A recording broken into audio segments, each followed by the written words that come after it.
Hello, welcome back to my channel. My name is Ashley and this is Faithful Ratto.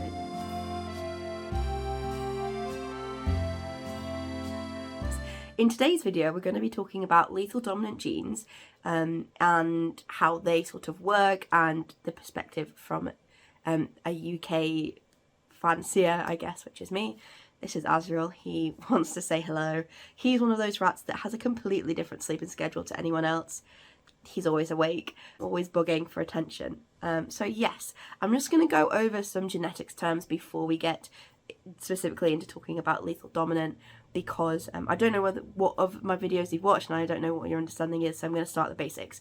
So when it comes to passing on genetic information from parents to offspring, in most species, I'm going to say all species here on planet Earth, you get one gene and from your mum and one gene from your dad, and they're passed on together, and then you get sort of like on each allele, on each placement, I guess, you get two alleles, two copies of the same gene, and they can be the same or they can be different.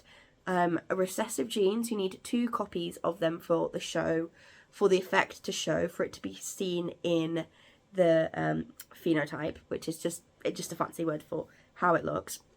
And dominant, you only need sort of like one copy for it to show in the phenotype and be expressed. So if we go back to basics, if we think about agouti and black, the agouti gene is dominant, because even if you only have one copy of the agouti gene, or if you have two copies of the agouti gene, you're going to get an agouti rat. But black, you need two copies of the black gene for it to show, because the agouti is dominant over it, so you need two copies of the black gene for it to show. And that's how most genes and placements work when it comes to genetics of any animal, but specifically rats that we're talking about here. I won't go into codominant because it's a little bit more complicated, but those are the simples. You've got the recessive and the dominant genes. So these open hand is dominant. So this would be agouti, this would be agouti, and this only would be black. Even though you can carry black as an agouti and pass this black onto offspring. When it comes to lethal dominance, this means if a fetus was passed on two copies of the dominant gene, it just would die. It wouldn't make it through the pregnancy and it wouldn't be born. And that's why it's called lethal dominant, because those fetuses aren't compatible with life. They just don't exist. So they can be passed two copies of this dominant down, but this fetus won't make it. So only the fetuses that are either this or this would make it, and that's why it's called lethal dominant. It's not unethical in any way, because it doesn't cause any sort of hindrance to quality of life, and these fetuses just are reabsorbed during pregnancy. It's not a huge issue for them, it doesn't impact them in any way, and it doesn't impact the mum or the other kittens born, but that is how the lethal dominant genes sort of work. And there are three major or most well-known lethal dominants, and those are Pearl, Essex and Silken.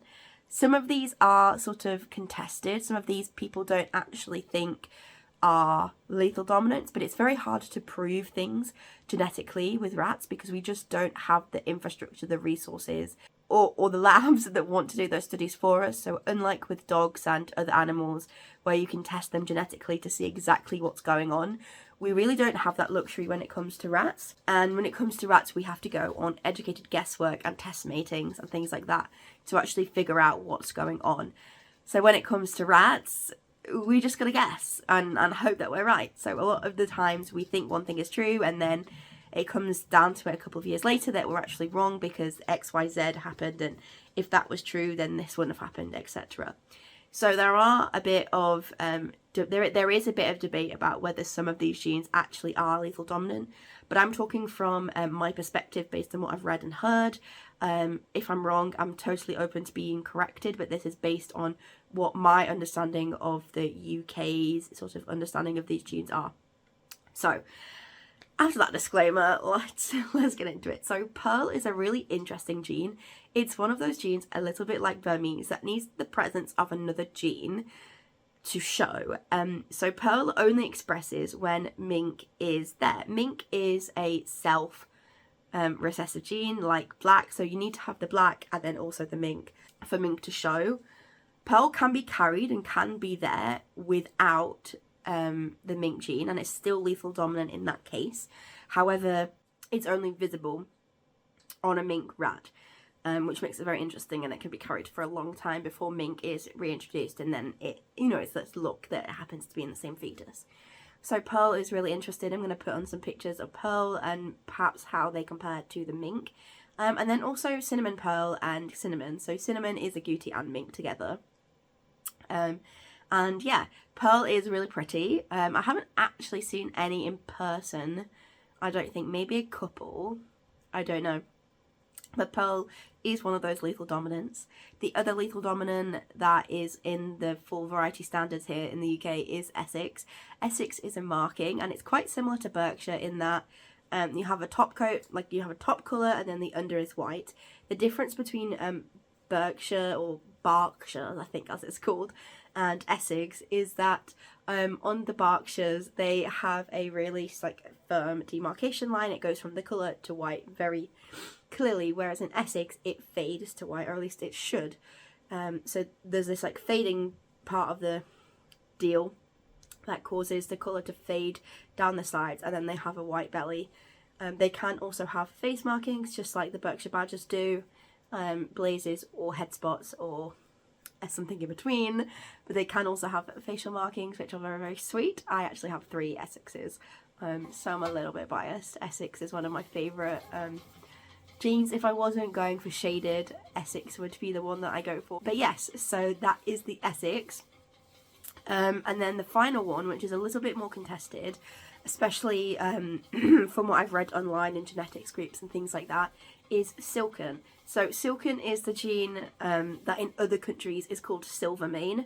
When we got the imports into this country with those rats, we decided to call them Silken. I don't know the history on that. They're just called Silken here, and in other countries they're called Silvermane. And that's the second point. If a rattery here in the UK has these rats, they're very, very, very stark. You can see them very clearly. If a rattery has this gene and they're calling them Silvermane, sadly, I would consider them to be a backyard breeder because they're not keeping up to date with the terms that we. So when it comes to Silken, Silken is a really interesting gene.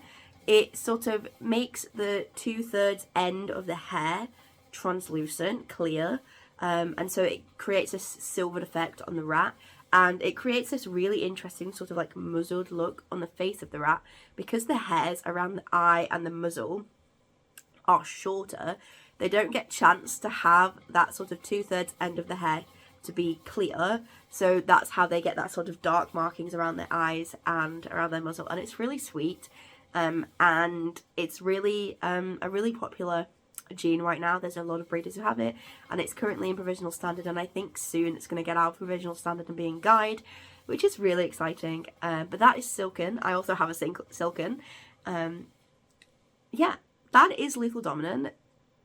As I said, it's really hard to 100% prove any of these things, any of these genes are lethal dominant, because we don't have any way to test for it other than test matings and things like that.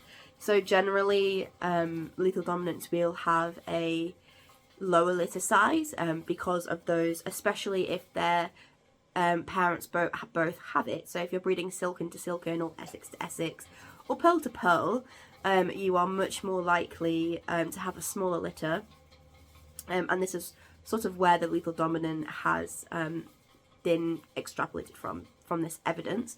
Although, as I said, we don't have the testing, so we could be totally wrong about it.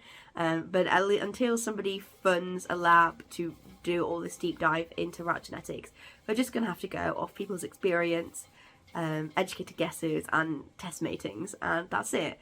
So yeah, that is my video on the lethal dominant genes. There could be more that I don't know about, and as I've mentioned before, the rat varieties landscape is very different in different parts of the world. For example, in Australia, I'm pretty sure there's a rule against importing and exporting, and it's also really far away, so you wouldn't really be importing and exporting rats to or from Australia. So because of that, there's a lot of genes in Australia that we just don't have here in other countries. So we don't have, you know, Australian mink, for example, and there's a coat type that they have that we just don't have access to because of how far away they are and import issues and things like that. But yeah, so this is from a perspective from the UK, so please keep that in mind when you listen to this video, because yeah. So yeah, thanks very much for watching. I hope this was helpful.